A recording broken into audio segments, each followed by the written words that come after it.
It's here, finally, at long last, the upgrade kit for the K1 series. Let's get into it.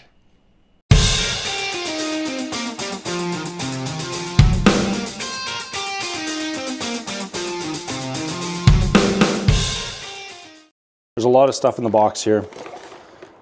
Each part I'm going to show you as we put it together here. This is the big difference between the, everything is labeled. Lead screw cover. This is for the back lead screw, and there's two of them. Obviously one is for the K1 Max, don't need that. And I've got a K1C here. This one will work for the K1, K1C, K1SE. This box here has got a little USB drive in it and the new extruder. And it says that on the box somewhere, that it is the extruder kit. That's your new extruder. That's the big one. Hopper fixed block. This looks like a cutter. Oh, hopper. I guess that's where the filament gets cut. This is for the end of the cable chain mounting sheet metal. So you'll take the cable chain off, you'll see that later. Put that on and then put the cable chain back on. This is a little filament guide. We'll see that later. Some screwdrivers. Oh, so these little hooks are going to cover the lead screws at the bottom on the front of the machine, just so that any of the poop, any of the filament waste that gets in there won't get tangled in the lead screws. We're trying to cover up everything. I think there's also a cover for the extruder motor. So we're just trying to cover things up so the waste that's inside doesn't get tangled. There's some PTFE tubes. I want to do these black plastic pieces first. There's the cutter block there, and Z-axis motor cover, another cover for the motor that's at the back, again, so it doesn't get plugged up with filament waste. Here is the control cable. Goes from the CFS to the USB on the front of the machine. I think that's going to be pretty self-explanatory. And this is the power cable. That's very handy. The power cable goes from the back of the CFS. There is a little hole in the back of the CFS. That's a power hole. And we will plug that in. And that'll be our power for the CFS, okay? I don't even have a CFS here, so I don't care about that. I'm just wanting to do the upgrade here for you guys today. So I'm gonna get rid of these pieces we don't need. This one for the K1 Max, get it out of my way. I'll move the camera, and we'll get busy. Okay, according to the instructions, first we unload filament, undo the power, drop the build plate all the way down to the bottom, which this one I can't. I don't know if this one even works.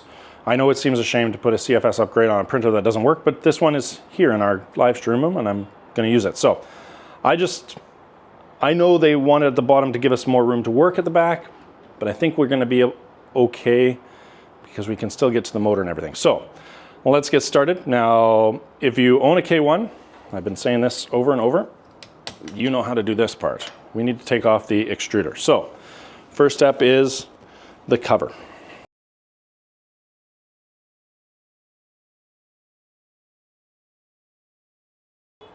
The fan is plugged in there. We've got the cover off. Yeah, you know how to do that. Now we want to take the extruder off. The extruder is right here. 1, 2 screws and 1 screw on this side. This is a K1C. The K1 and the K1 SE are going to be nearly identical. The K1 Max will be very, very close also. So you could follow this instruction for all 4 of the K series printers.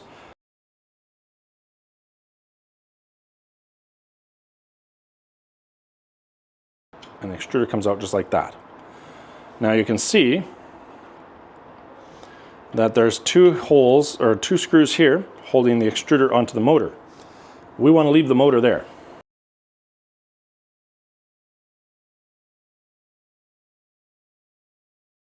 That's fine. And I think you're supposed to take this off too. So you've left the motor, you're taking the extruder and that little piece off with it. Now the next logical step is to take the new extruder and attach it to the motor on the back. You can see this extruder has got a little tab here that moves, and if you look closely, you can see that little tab actually has got the cutter inside. So that's where the filament will come out of the extruder and into the nozzle. And when we make a filament change, we want to cut it right at the top of the nozzle. So we need to put that onto the motor.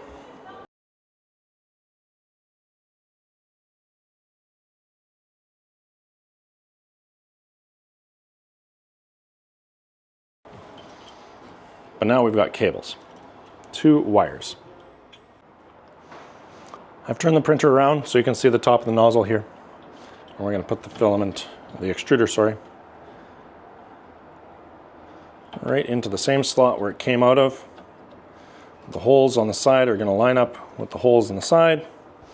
And we're going to use the same screws that we took out to put it back in place.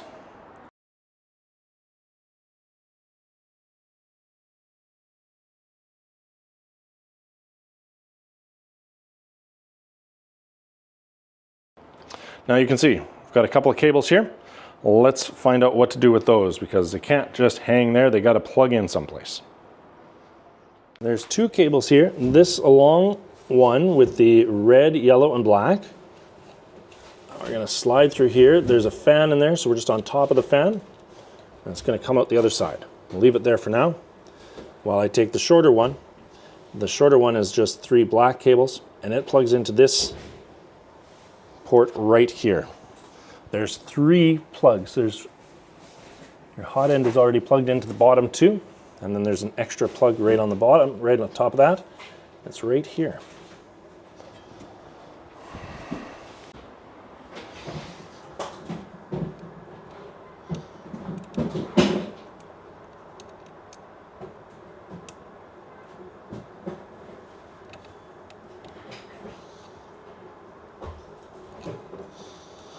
Now we're going to tuck it down underneath here, just to keep it nice and tight, because we're going to put the cover back on. Let's go to the other side and plug in the red and yellow one. Okay, I'm going to try to do this without getting my hands in the way. I got the cable chain here. That's not going to block anything. You can see the cable we've passed through here, the little wire, and the plug-in for it is right here on the back-facing board.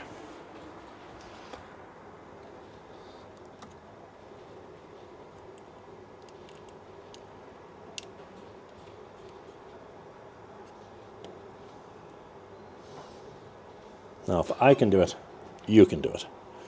There we go. And the same thing on the other side. We're going to take that wire and tuck it down underneath the same place where we put the black one, just around, kind of underneath the frame, so that when the cover goes on, it doesn't get interfered with the screw holes. Okay? And I think we have wired up our new extruder. And your front cover, plug the fan back in.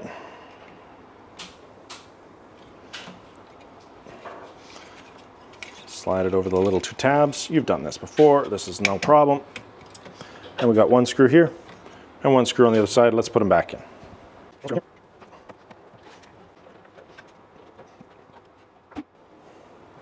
The next step is these 2 screws here. This is the left tensioner and the right tensioner. We're going to take out all 4 of those screws. I've never done this before.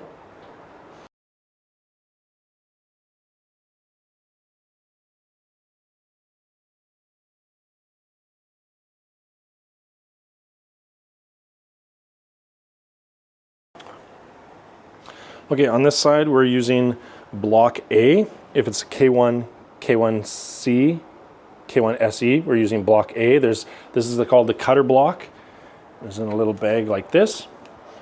And if it's the K1 Max, you use one that has a little B on it. There's a little letter right there. Let me see if I can find one that shows better. This is for the other side. Yeah, you can see better this one. There's a tiny little A there. And for the K1 Max, there's a B there. So it's very clear in the instructions. That's for the other side. This is the cutter side. We're using the A block for the K1C here. And we're just using the same screws we just took out of there.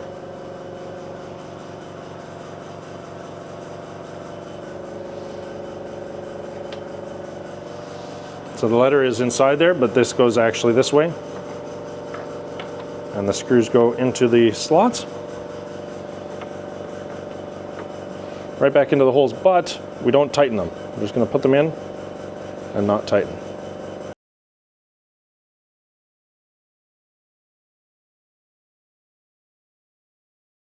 Now these ones on the right side, I guess, didn't need to come out. They just need to be loosened. So hopefully you watch this video before and you learn from my mistake. Okay, so we'll put these back in. I thought there was a piece going on here, but there isn't. They just need to be loosened, so they're loose. Before we tighten these 4 screws, we're just gonna move this to its home position. So we want to bring it all the way to the front.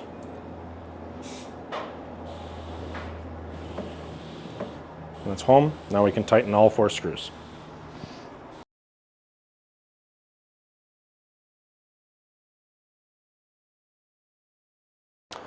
Our next steps are on the filament runout sensor. So we're going to remove the Teflon tube. There's some filament in there. And we can pull the filament tube out. Done with that.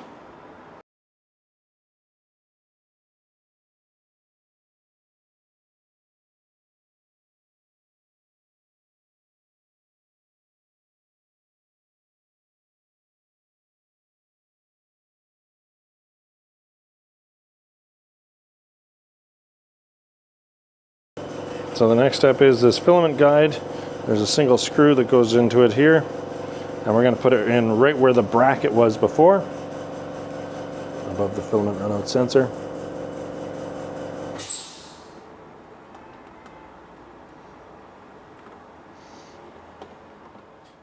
The next thing we need to do is take off this cable chain mounting bracket.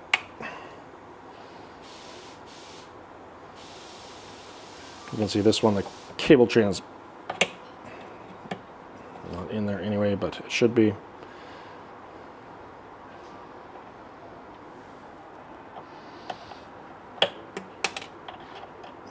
If it's not in there, it's actually easier to get these 2 screws out.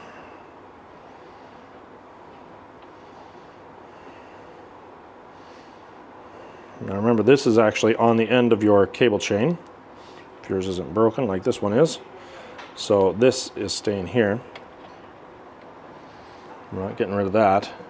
We took it off of there because we need to get rid of this. So we'll undo the cable from there.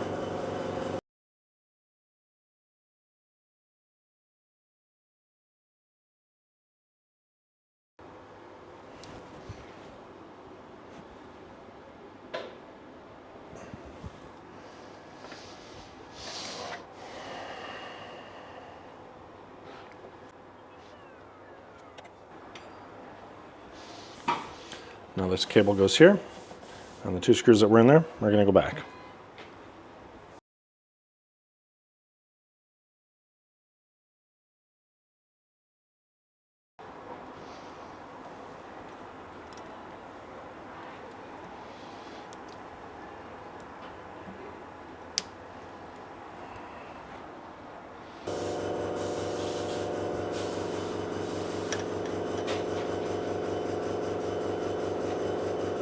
Now I didn't do it here when I was doing this one because I didn't have a top for this printer, so I didn't really think of it. But that bracket we just put on the back of the cable chain has got a big enough hole for this tube to go through, so you can still use the top. Okay, again, we're using A because this is the K1C. There's 2 of these. Obviously the shorter one is the one we're going to use, but it is marked A, so everything we're using today is A. This is going in here, just down here, and we'll snap onto that fan. And for that, I'm going to try to get you a better angle. So there is a gripper right here that's going to grab onto this spot right here. And then there's a hole here where the cover for this motor is going to screw onto this. So this is going to go around the motor, a cover on the motor, so it's going to give the motor cover on all sides. And this little clip here goes on that spot there. You just have to wiggle it into place here. As far as I can tell, kind of a wiggle it in kind of situation. Perhaps if you did have the bed right at the bottom. Okay, so this lines up here, and up at the top, let me show you the top. There's a little clip on here that's holding it to this brace here. So this actually clipped into there. We've got protection all the way down, keeping the lead screw covered all the way down. There's a nice straight line all the way down here, covering the lead screw. Okay, but now we want to cover this.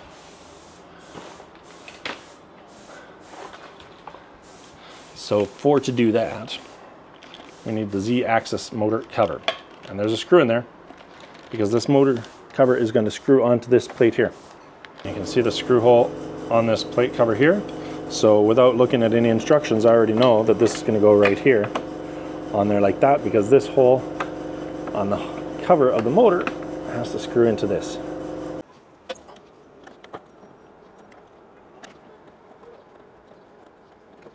Yeah, that feels like it's in there pretty sturdy because it's screwed to the lid.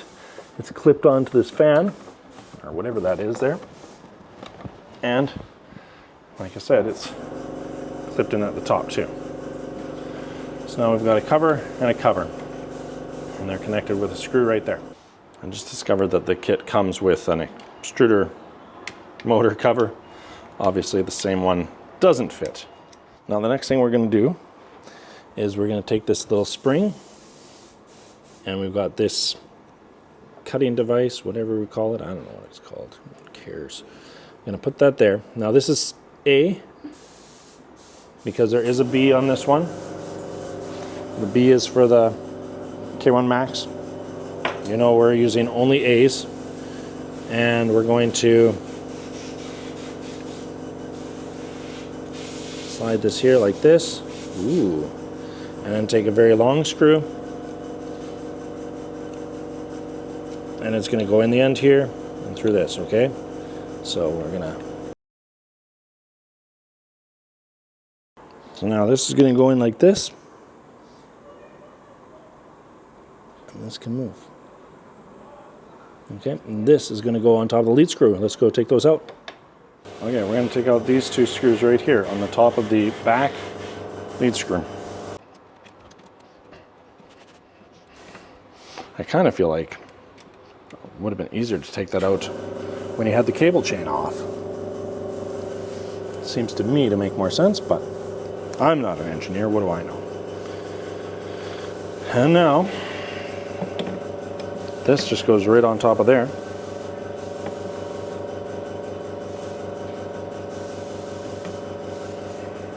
And they've given us two screws that are longer. Go down into the slot.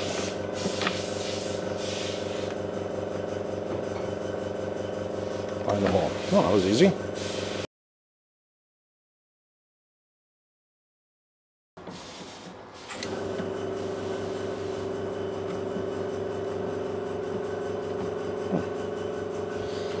Got a cutter assembly here. The poop's going to come out here. Going to stay inside that chute, not block up the motor, not get to the lead screw, and drop down into the bottom of the printer.